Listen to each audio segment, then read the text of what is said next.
All right, it is the Brew Report mailbag for January the 16th. Divisional weekend is upon us, less than 48 hours till the games start. One of the best weekends in all of sports. And now we get a college football national championship game on the other end of it, thanks to the expanded CFP playoff. So, a lot to look forward to over the next few days. We will get you ready for divisional weekend tomorrow in our Friday Brew Report. We are going to answer all of your questions here. And as always, you can get more answers to more questions in our print edition of the mailbag. That's on the mmqb.com.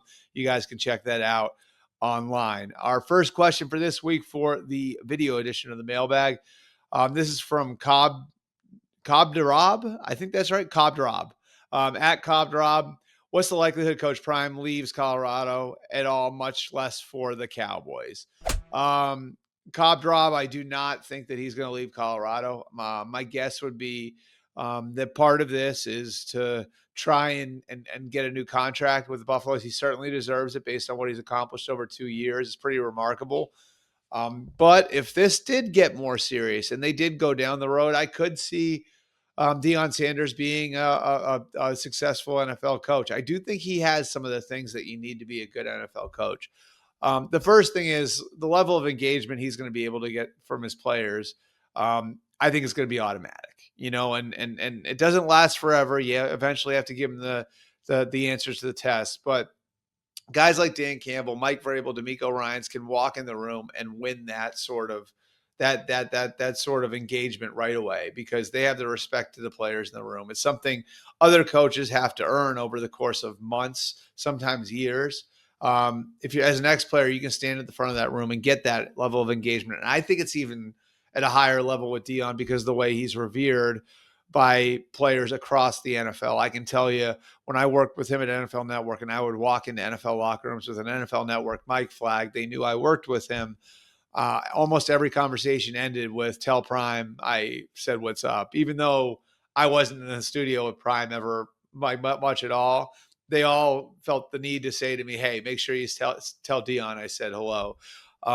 They all revere Deion. So many of them do. So I think the level of engagement he would get from the players again would be automatic. He's an old school coach. I think beyond all the trappings is what a lot of people miss is that he is has a real 1990s feel to the way that he leads, does it with discipline, does it with fundamentals. And I think in that way, there's a lot of Belichick and Saban to him. And so I think like at the bones of it, like you would be getting a guy who's going to set up a program the right way. Now, I think what you need around that is the infrastructure to win from a scheme standpoint. And I don't know that he has that because he hasn't spent all those years in coaching. He's built some of that out at Jackson State and at Colorado, and he would need to build it out in the pros too. So if you're asking me like how successful he'd be, I think part of it would be what's going to be around him, because I do think his ability to sustain the message, his ability to sustain that engagement that I talked about, a lot of it will come down to is he able to give the players all the answers to the test? And some of that always for any coach is going to relate back to what sort of assistant coaches you're bringing with you, what you're bringing in from a scheme standpoint. And so I think he could do it. I don't think he will. I don't think this is going to happen in this particular instance. But, if he wants to coach in the NFL at some point, I certainly could see it happening. Question number 2 is from Austin. That's at Austin RNWW. Is Ben Johnson really considering the Raiders, or is it more just hearing Brady out, you think? I don't think it's just hearing Brady out. I think the Raiders had to sell Ben Johnson on going there. Ben went into this hiring cycle with a different approach than he's had the last couple of years. He wasn't going to interview just anywhere.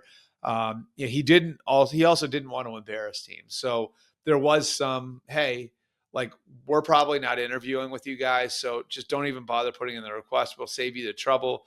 We'll save you having to go through the whole song and dance of me saying no. And the Raiders initially were one of those teams where he was going to say no to them. And then Tom Brady got involved. And I think sold Ben's camp on the idea of it.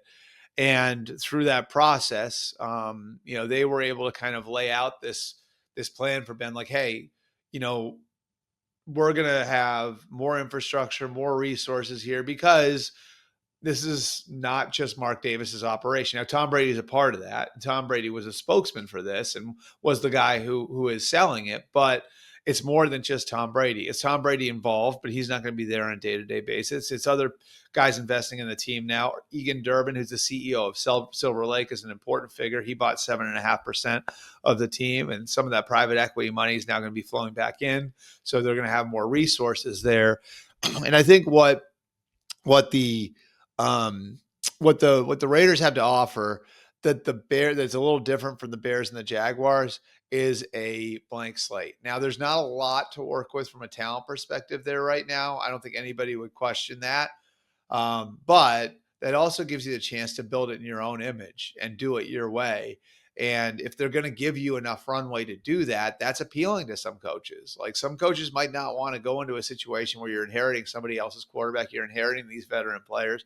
You might want to go into a place where you are at ground zero. And so I think that's what the Raiders would have to offer. And if you're Ben Johnson and you like the idea of building something from the ground up, if you can say to ownership, like, hey, look, like, there may not be a quarterback this year, so we're going to kind of patch it together for a year and get to 2026. And maybe that's when we get our quarterback. If you can sell that sort of plan, there could be some appeal to it. So I think there certainly is an appeal to the Raiders' job for Ben Johnson. On top of that, first-class practice facility. I mean, maybe the best in the league. First-class stadium. Vegas is an attractive spot to try and lure free agents and trade targets to. And you have like the iconic brand there. So I think there are things to like about the Raiders if you believe in the new ownership. And that's what he's got to figure out over the course of this process. Do I believe in Tom Brady's vision for this? Do I believe that Egan Durbin and some of the other guys, Tom Wagner, some of the other minority owners, are going to remain engaged and continue to give me the resources? Am I going to be insulated from some of the things that happened with Mark Davis in charge? Those are all questions that I think Ben Johnson has to suss out. But certainly, I think there was enough there to intrigue him on the baseline just to take the interview. All right, our third question for the week from Buck Fanatic. That's at Beats Justin. Do you think there's any chance that Todd Bowles is fired? Will the Bucs really let Liam Cohen leave the building? My most trusted Bucs media outlet has speculated the decision hasn't been made yet. I know you're plugged in. Please help. So, I think this is a fair question to ask. Todd Bowles on a 4-year deal. This is one of those critical junctures in his contract where it's okay. Like, now, do you extend him? You don't want to send a guy into a contract year to avoid the sort of awkwardness we saw in Dallas now. So a lot of times, like, this being at this juncture in the contract can force some of these hard discussions. And that's, I think, part of where they're at right now. Todd Bowles has done a really nice job over the last 3 years, 3 division titles in a row. But I know these discussions are things that they've had when their seasons have looked bleak over the last couple of years. So I think Todd Bowles is back next year. I think chances are Liam Cohen is back next year. I think they kick the can down the road on this. I think they probably do some sort of Band-Aid extension with Todd. I really like Todd as a head coach. But I think there are those questions. It's like, are we going to be stuck in this, 8 to 14 range? Like, is that where we are right now? Are we going to be able to kind of break through and get past it? I think those are the big picture questions that are being asked, because so many things that the Bucs have done have been right. Like, they've gone from one of the younger teams to one of the older teams. They've transitioned from Tom Brady to Baker Mayfield. They've done so many things right over the last 5 years. And I think they're set up to win over the next 3 or 4 or 5 years. So it's fair to ask if they've got the right leadership in place. I really like Todd Bowles as the head coach. He's done a lot the last couple of years, but I think those discussions have been had. Finally, our fourth question is a bonus question. Jordan Comstock, that's at that one bald guy. How do you feel about your blood Buckeyes and being in the Natty? Score prediction? I will not give you a score prediction. I'm not going to jinx it, Jordan. I saw the spreads like 8.5, 9, whatever it is right now. So the way I answered this on a radio show this morning, because they asked me, my guys on Fox Sports there, Jonas and LeVar and Brady asked me against the spread every week what I think with the Buckeyes. My head says give the points and take the Buckeyes. My head says I don't want to jinx them, so I'm not saying they lose if I if I take the points. So I'll take Notre Dame to cover in an effort not to jinx them, but I still think we win. So no jinx, but Buckeyes win. Appreciate you guys coming out. Like I said, we'll be back out here for another Breer Report on Friday morning to preview divisional weekend. Always appreciate you guys coming out, and we will see you then.